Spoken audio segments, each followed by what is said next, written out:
Good morning students. बच्चों, आज हम वोकेबलरी में न्यू एडजेक्टिव्स लर्न करेंगे 121 से लेकर 130 तक। तो फर्स्ट एडजेक्टिव है बच्चों, क्या है? मेडिएबल। मेडिएबल मीन्स होता है मध्यकालीन। मेडिएबल मीन्स मध्यकालीन। मध्यकालीन का मतलब हुआ जो चीज़ पुरानी है ना, पुरानी। मध्यकालीन जैसे मेडिएबल पीरियड है ना, जो जैसे हम बोलते हैं ना एंशिएंट टाइम्स, इसी तरीके से मेडिएबल मीन्स होता है मध्यकालीन।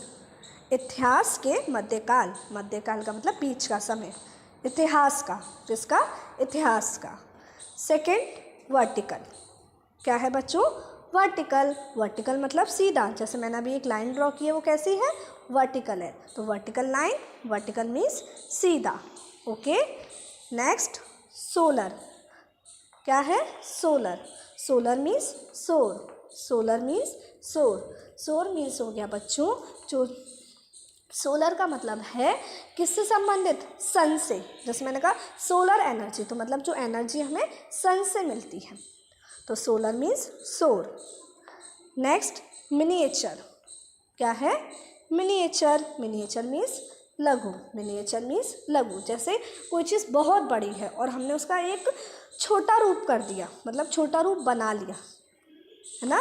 जैसे कोई भी अगर बिल्डिंग पहले कंस्ट्रक्ट की जाती है, तो बिल्डिंग कंस्ट्रक्ट करने से पहले उसका एक मॉडल बनाया जाता है, एक मिनिएचर मॉडल बनाया जाता है ना। तो मिनिएचर मॉडल का मतलब यही हुआ कि वो बिल्डिंग इतनी बड़ी है और हमने उसका एक छोटा रूप बना दिया। ठीक है। तो मिनिएचर मीन्स लघु। मिनिएचर कैमरा, तो इस तरीके से मिनिएचर मतलब है जो चीज़ बहुत बड़ी होती है उसका हम एक छोटा रूप बना दें, तो वो चीज़ कहलाती, उसे हम बोलते हैं मिनिएचर। ठीक है। Next, alternative. क्या है? ऑल्टरनेटिव। ऑल्टरनेटिव मतलब हुआ बच्चों वैकल्पिक। इसका मतलब ये हुआ कि मैंने कहा ऑल्टरनेटिव चॉइस, मतलब दूसरा, या ऑल्टरनेटिव वे। ऐसे मैंने बोला ऑल्टरनेटिव वे। ऑल्टरनेटिव वे का मतलब हो गया दूसरा तरीका। मैंने कहा इस काम को करने का ऑल्टरनेटिव वे है, मतलब दूसरा तरीका है। तो ऑल्टरनेटिव मतलब होता है बच्चों दूसरा। ठीक है। ऑल्टरनेटिव रूट, जैसे मैंने कहा कि यहाँ से जाने का एक और ऑल्टरनेटिव रूट है ना, या मैंने बोला कि इस जगह पहुंचने के लिए एक ऑल्टरनेटिव रूट भी है, मतलब एक दूसरा विकल्प भी है, हमारे पास एक दूसरा रूट भी है, दूसरा रास्ता भी है। ठीक है। तो ऑल्टरनेटिव मतलब हो गया दूसरा विकल्प। ओके। Next, economical. इकोनॉमिकल मतलब होता है किफ़ायती। इकोनॉमिकल मीन्स किफ़ायती। इसका मतलब क्या होता है? इकोनॉमिकल हम इसको बोलते हैं जो, मतलब जो हमारे कॉमन यूज़ में आती है, और कॉमन यूज़ में आने पर वो कैसे? लेस मनी, मतलब कम पैसे का इस्तेमाल करें, कम पैसे की हो, कम ईंधन का इस्तेमाल करें, फ्यूल जो हम यूज़ कर रहे हैं, कम समय लगे उसको।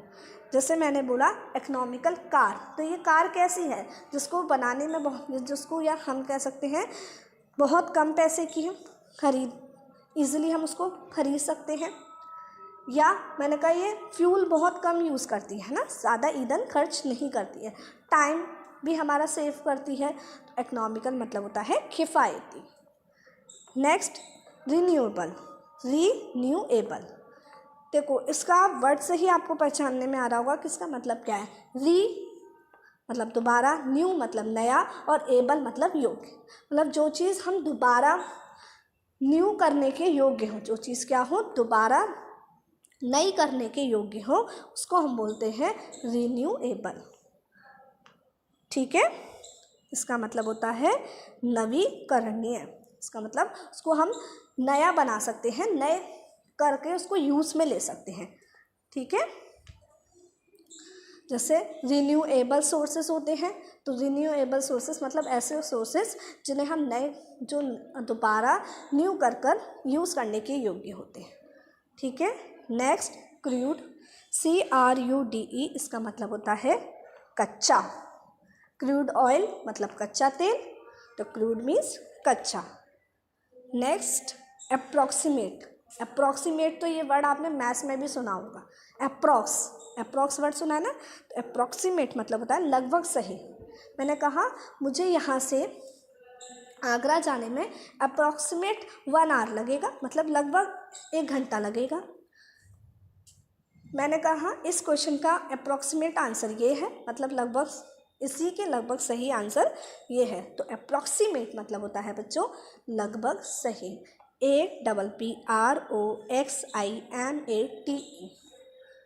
नेक्स्ट पोस्ट, पोस्ट मीन्स होता है उबला, पोस्ट एग उबला अंडा, तो POACHED, पोस्ट मीन्स उबला। ओके, सभी को समझ में आए? तो ये आपके ओनली 10 न्यू एडजेक्टिव्स हैं, और यहाँ पर आपके न्यू एडजेक्टिव्स अब फिनिश होते हैं। 130 तक हैं आपकी फाइल में, और हमने 130 तक सारे न्यू एडजेक्टिव्स पढ़ लिए। अब आपका काम क्या है, इन्हें लर्न करना स्टार्ट करिए, फटाफट से लर्न कीजिए, समझिए।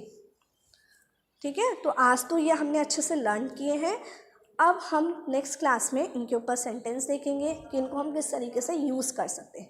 यूज़ करना भी तो आना चाहिए ना, हमने पढ़ लिए, पढ़ने से तो कुछ नहीं है। यूज़ भी हम जब तक डेली लाइफ में इन वर्ड्स का यूज़ नहीं करेंगे तब तक हमें इनका मतलब अच्छे से समझ में नहीं आएगा। तो आज आपको बस लर्न करने हैं अच्छे से, स्पेलिंग के साथ, हिंदी इंग्लिश में, सब तरीके से आपको इसको अच्छे से लर्न कर लेना है। अब मैं आपको नेक्स्ट क्लास में मिलूँगी। Till then take care, bye bye.